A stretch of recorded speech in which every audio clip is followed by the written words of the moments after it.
കണ്ണൂർ സർവകലാശാല യൂണിയൻ തെരഞ്ഞെടുപ്പിൽ SFIക്ക് വിജയം. ആകെയുള്ള 8 സീറ്റുകളിലും SFI സ്ഥാനാർത്ഥികൾ വിജയിച്ചു. ഫിലിക്സ് ഉണ്ട് വിവരങ്ങൾ നൽകാൻ. ഫിലിക്സ്, SFIയുടെ വിജയം, ഏതൊക്കെ പ്രവർത്തകരാണിപ്പോൾ വെന്നിക്കൊടി പാറിച്ചിരിക്കുന്നത്? വിവരങ്ങൾ.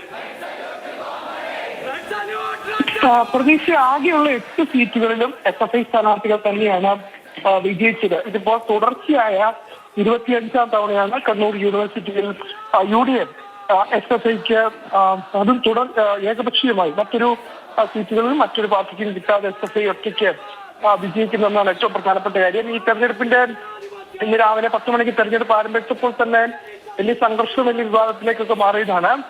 എന്നാൽ മുഴുവൻ സീറ്റുകളിലും, അതായത് ആകെയുള്ള 8 സീറ്റുകളിലും SFIക്ക് വലിയ ഭൂരിപക്ഷത്തിൽ വിജയിക്കാനായി എന്നതാണ് ഏറ്റവും പ്രധാനപ്പെട്ട കാര്യം. കണ്ണൂരിലെയും കാസർഗോഡ്, വയനാട് തുടങ്ങിയ ജില്ലകളിലെ കോളേജുകളാണ് കണ്ണൂർ യൂണിവേഴ്സിറ്റിക്ക് കീഴിലുള്ളത്.